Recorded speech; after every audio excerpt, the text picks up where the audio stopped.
Hi, I'm Kit, and I think it's important to have an open discussion about mental health, as I feel that uh, a lot of us struggle with this.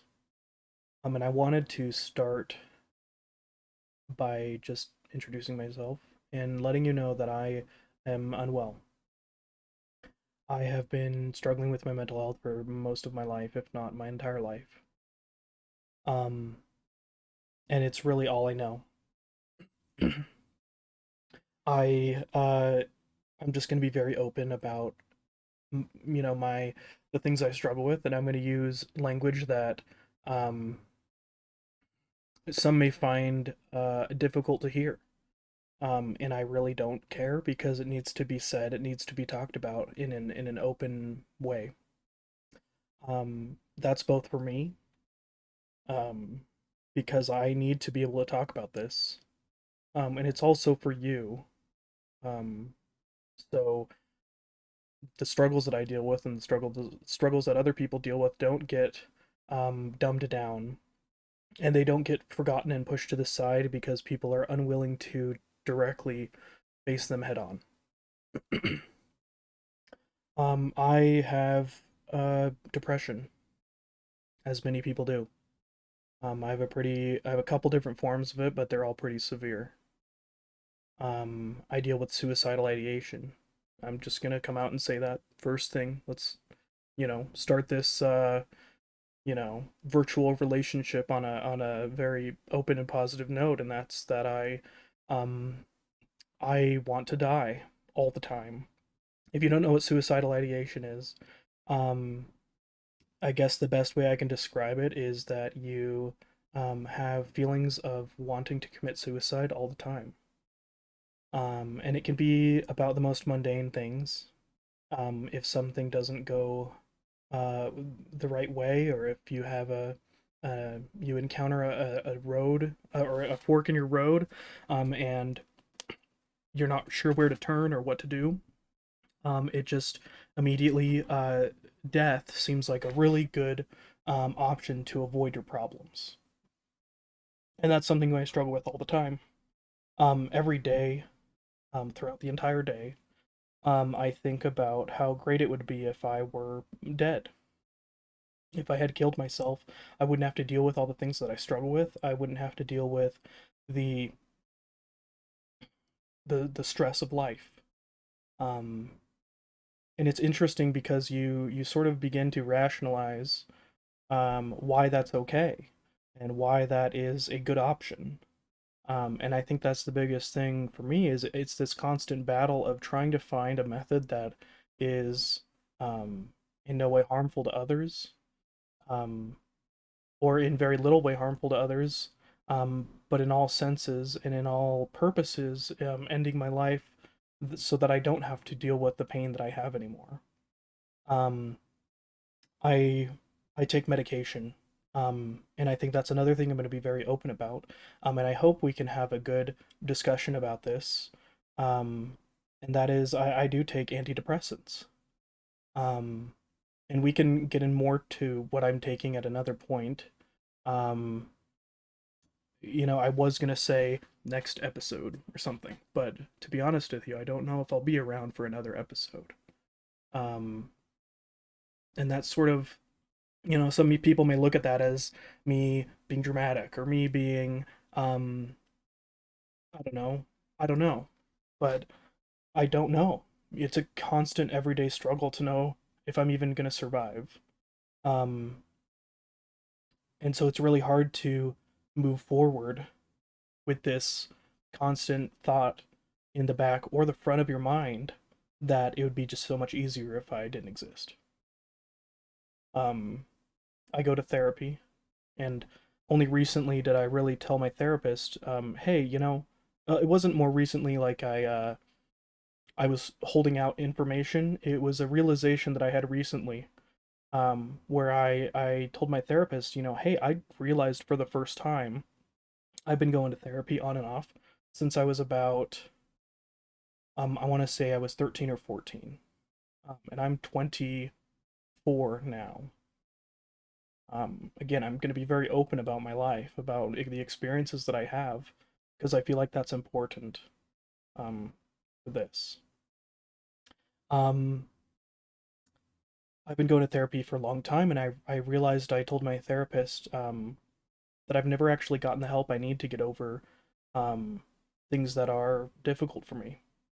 Every method and every coping mechanism that has been told to me has been entirely a distraction of how to distract myself from my feelings, how to distract myself from what I'm struggling with. I haven't actually been given good methodologies of how to process through my emotions and process through this. Um, and I'm going to use the word trauma here, but how do I process through that grief that I have and that trauma in a positive and helpful way to where I can look back on the past and I can be at peace with the decisions that were made in my life, or mistakes that I've made, or things that have impacted me based on what other people have done to me. And how do I move forward and move past that? And so I brought this up to my therapist, and he said that's a really good point. Um, and we had this whole conversation, and it was really great. And for the first time in a long time, I felt hope that things could get better. Um, And during this conversation, I explained that I don't feel like I have any value in this life. Um, and then we come to the question, well, how do you assign value to something? Um, and to me, value is something that's useful to someone or something. And I sort of realized I don't feel like I'm useful. I don't feel like I'm valuable to anybody. Or that I provide something um, that is beneficial for society or for my, flatmates, my roommates, my friends, whatever. Um, and when I think about it, I'm like, yeah, I provide um, companionship to my friends. I provide, um, this or that or the other. But ultimately, I've realized that I don't feel valuable to myself. And I don't know how to then change my mindset and believe, truly believe that I am valuable, that I do um, have inherent value. I can look at someone else, I can look at other people walking down the road and say that person has inherent value. They deserve happiness, they deserve good things to come their way. Um, but I don't look in the mirror and think the same thing. I had a conversation with my father a while ago, and he didn't understand um, some of the struggles that I deal with. And when I say he doesn't understand, I don't want you to get the impression that he was an unfeeling individual or not trying to understand me. It was more that my father um, has not dealt with the same level of mental health problems or any mental health problems um, that I know of. And so when I said I wake up in the morning and when I look in the mirror, I hate the person I'm looking at, he didn't understand that. And when talking to my mother, she said I get up in the morning and I'm excited because I'm excited to do things. I'm excited for my day. And I don't know what that's like. I don't know what it's like to look forward to my day. I have found something that works for me, and that's that I set little things to look forward to. And if I don't have one, then I fall into a deep depression and I spiral out of control if I don't have something to look forward to because I just don't see the point. Um, I'll put a pin in some event that's coming up or some small thing I can be excited about, even if it's very mundane, that I can then live for. Um, and when I say that, I really mean, um, what am I living for? I don't understand the concept, or maybe I don't understand why I'm here. If everything is so hard and painful, then what's the point of continuing? Um, and I really want to understand that. I've been diving deep into a lot of philosophy and a lot of I've been watching a lot of content around people that are thinking about our lives and why we're here, and um, I've looked a lot into various religions. With full transparency, I grew up in a Christian faith, and I don't subscribe to that anymore. And so that um, my one of my biggest sort of epiphanies, my realizations recently was when I was growing up, I believed I had a purpose in this world. In the faith that I was a part of, we believed that we were here for a reason, and eventually, I know where I would be going after I died if I was adhering to these values, these this belief system. And so, sort of coming with the perspective of, well, now I don't have this as my belief system. And so then it becomes, if I don't have this as my belief system, then I don't have this inherent value and understanding of why I'm here in this world. Because prior, of course, it was, oh, God created us, and so we're here now. And so now I'm here on this earth because of whatever reason. But now that I don't have that, that gets taken away, and now it's, why am I here? What's the point of me being here if that, you know, religious ideology isn't something I believe in? Then what's the point of this planet? What's the point of this world? Are we just a rock floating in space? And so there's been a lot of sort of existentialism and confusion on my part as to why I'm here.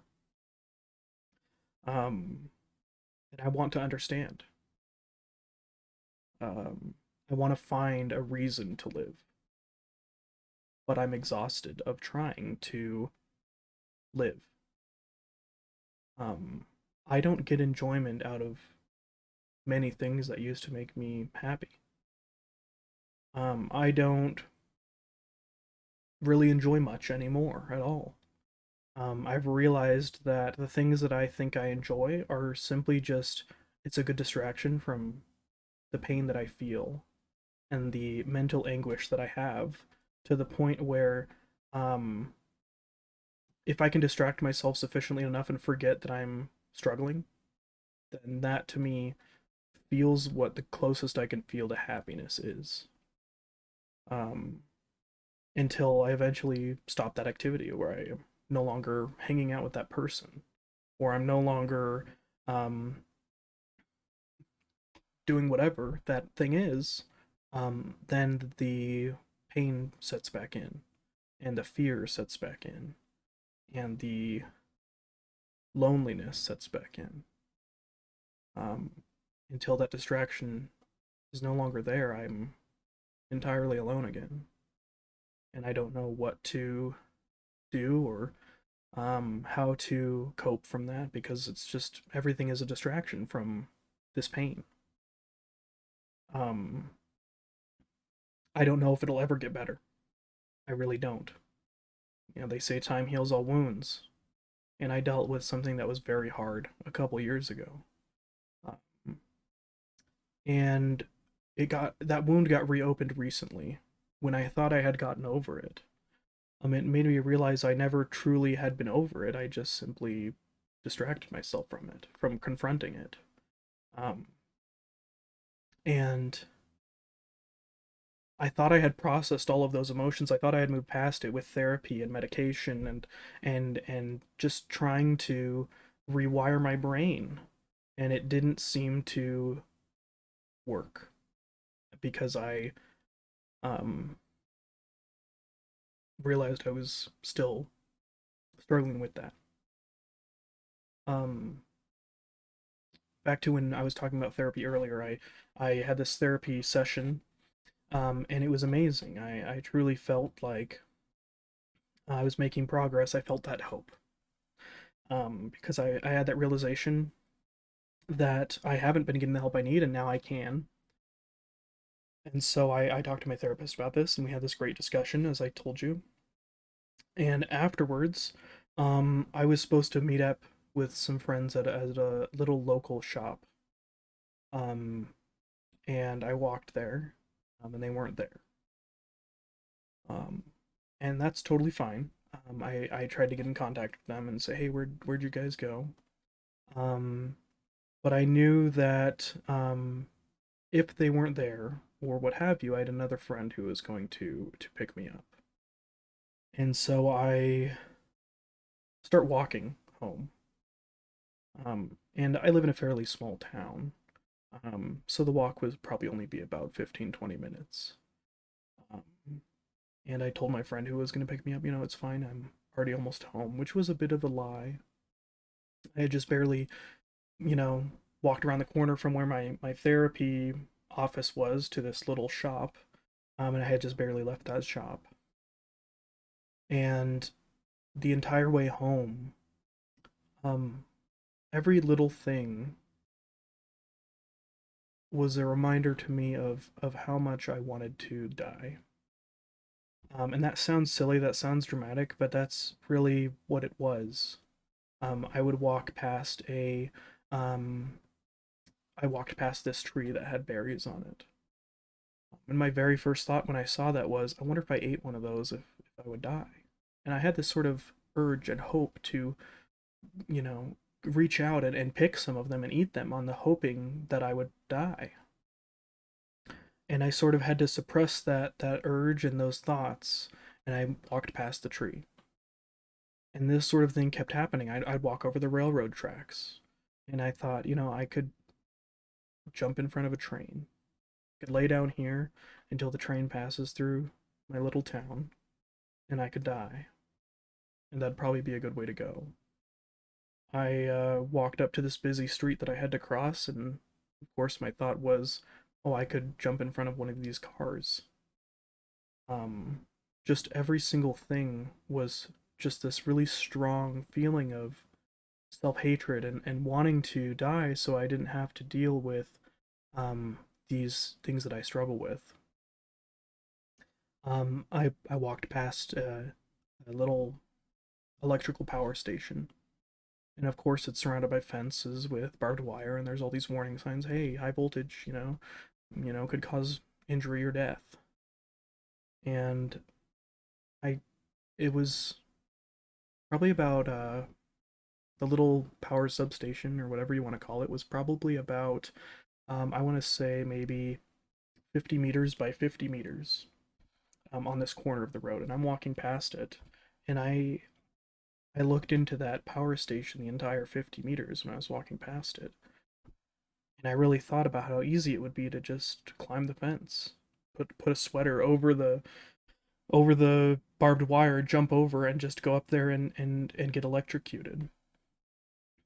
And I don't know why I have these thoughts all the time, and it's frustrating because I don't want to have these thoughts. I don't want to be unwell. I don't want to be suicidal. But every little thing becomes a an option. Every little thing becomes an escape from my problems, from this difficulty that I have. Um, and I just it seems like such a viable option. It seems truly like a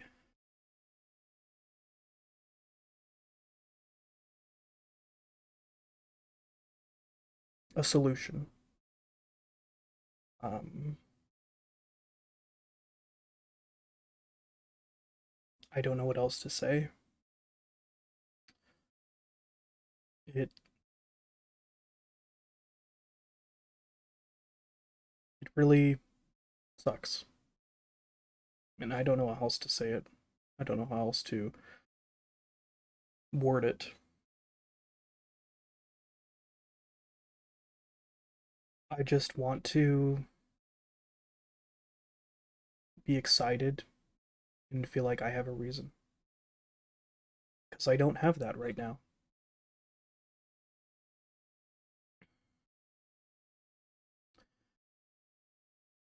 Does it really get better? Everybody says it does, but it just keeps getting worse and worse for me.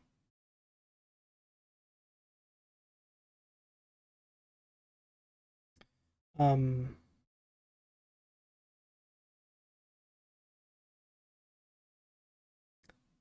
I might do another one of these.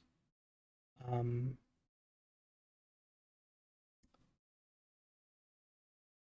if you guys have any questions for me or any advice for me, I could really use that. Um, and when I say I might do this again, that's because I would like to.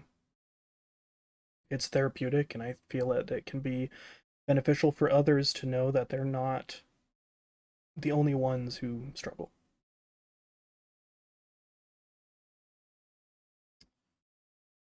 Until next time, if I'm here.